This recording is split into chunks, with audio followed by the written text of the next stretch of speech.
ئەو پرسیاری کە ئەم جارە باسی دەکەین و قسەی لەسەر دەکەین وەکو خۆی وە جەنەبتانی دەخوێنمەوە.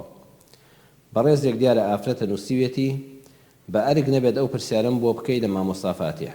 ئەگەر کەسێک مەشروب بخواتەوە چ شتێک باشە یان چه ئاەتێکی قورئان زۆر باشە کە بیخوێنم هەتا پیاوەکەم مەشروبی لەبەر چاو بکەوێت وازی لێبێنێت، کاتێک کە ئەخواتەوە زۆر عەسەبی ئەبێت تەنانەت شتی ماڵیش دەشکێنێ. ئەمە پرسیاری ئەو خاتونە بەڕێزە بووە کە دیارە بەداخەوە هاوسەرەکەی تووشی خواردنەوەی عەرەق و مادە سەرخۆشکەرەکان بووە و بەدەستیەوە بێزارە و داوای ڕێنمایی کردووە لە ڕوانگەی ئاینی پیرۆزی ئیسلامەوە. بەڕێزان، سەرفرازی دنیا و قیامەت بە کۆمەڵێشتەوەیە. خوای پەروەردگار لە قورئانی پڕبەرەکەت و بەخششدا لە سوورەتی ئەلمائیدە لە ئاەتی 90دا ئاماژە بەوە دەکات دەفەرمێ ئەی مرۆڤ، ئەی بەنی ئادەم، ئەی ئیمانداران، ئەگەر دەتانەوێت سەرفراز بن لە چوار شت خۆتان پارێزن: إنما الخمر والميسر والأنصاب والأزلام رجس من عمل الشيطان فاجتنبوه لعلكم تفلحون. چوار شت هەیە بۆ ئەوەی سەرفراز بی، واتە هەر کەسێک خوای گەورە ڕەحممان پێ بکا و هیدایەتی باشترمان بدا، ئەگەر لەم چوارە بە دوور بووی لە ژیانە واللهی سەرفراز دەبی، لە بەڵا بە دوور دەبی و لە قیامەتە سەرفراز و ئاسوودە دەبی.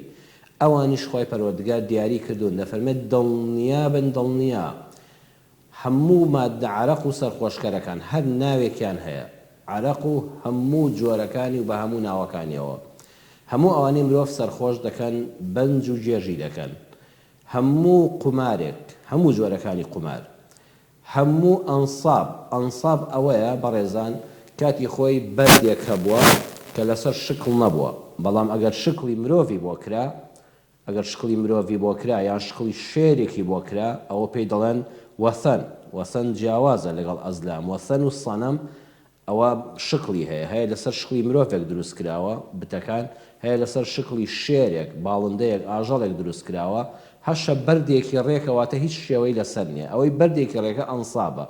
کاتی خۆی خەڵکانی زمانی نەفامی دەچوون لەبەردەمی ئەو بەردەدا حیوانێکیان سەردەبڕی بە ئومێدی ئەوەی خوای گەورە مەرام و نیازەکانی ناودڵیان بۆ بێنێتە جێ. خوا دەفەرمێ ئەوە گومڕاییە، ئەوە خورافاتە. هەروەها ئەزلام واتە بورجەکان، یان چوونە لای کەسێکی فاڵچی بزانی داخۆ بەختت چۆنە، داهاتوت چۆن دەبێ، فاڵت بۆ بگرێتەوە، قاوت بۆ بگرێتەوە، یان ئەوانەی ئەمڕۆ لە سەردەمی ئەمڕۆدا پێڵەن بورجەکان، بورجەکەت بۆ بخوێنێتەوە، خۆت بورجەکە بخوێنیەوە بزانی داخۆ خێرت دێتە ڕێگا، شەڕت دێتە ڕێگا، ئەم مانگە بەختت چۆن دەبێت چۆن نابێ. خوای گەورە دەفەرمێ ریجسون، ئەم چوارە پیسن من عەمەلی شەیطان، ئەمانە لە کار و کردەوەی شەیطانن، لە تۆی ئیماندار ناوەشێتەوە. فەجتەنیبوه، خوا نافەرمێ مایانکەن، دەفەرمێ هەر نزیکیان مەبنەوە. ئەم چوارە هەر ئەوە تا لیان نزیک بوویتەوە، کە نزیک بوویتەوە خو دەگری پێیانەوە، کە خۆت پێوە گرتن زۆر بە زەحمەت لە دەستی ڕزگارت دەبێ. واللهی ئەو کەسانی تووشی عەرەق خواردنەوە دەبن هەر سەرەتاکەی زەحمەتە تا دەچنە ناوێەوە. قومارکردن هەر لە شتێکی بچووکەوە فێری قومار دەبی. هەروەها ئەو کەسانی بڕوا بە خوڕافیات دێنن، ئەچێتە بەردەمی بەردێک دارێکی بێجیان حیوانی بۆ سەر دەبڕێ لێی دەپاڕێتەوە. ئەم خوڕافیاتە هەر ئەوە تا چۆن مێشکتەوە، من تۆ گاڵتەی پێ دەکەیت، بەزەوە هیدایەتی خوایە، هەر لی نزیک بوویتەوە لە کۆڵم نابێتەوە، لێت ئەبێتە بەشێک لە ژیان. ئەوانەی کەوا بڕوان بە فاڵ و فاڵچێتی و ئەو کەسانی کەوا ئیدعای علمی غەیب دەکەن، کەسەکە خۆی بەدبەختە بۆ هەندێ پارە دەوێت تۆ بخەڵەتێنێ، یان کەسێک هاتووە لەسەر ڕۆژنامەیەک لەسەر تۆڕێکی کۆمەڵایەتی بورجی بۆ خەڵک نووسیوە، ئەوانەی بورجەکەیان کاوڕە لەم مانگەدا تووشی ئەوە دەبن، تووشی ئەوە دەبن، ئەوەی ڕۆژەکەی ئەوە بێ ئاوای لێدێ. ئەو کەسانە هەر ئەوە تا عەقڵت لەدەستدا و بڕوات بەم خوڕافیاتە کرد، بڕواتان هەبێت لە دەست نابێت، لە کۆڵت نابێتەوە. بۆیە پەروەردگار دەفەرمێ فەجتەنیبوه، بەڕێزان هەر خۆتیان لێ پارێزە، نزیکیان نەبیتەوە، تەنانەت لەو مەجلیسەشدا مەنیشەکە ئەم بابەتانی تیا دەکرێتەوە.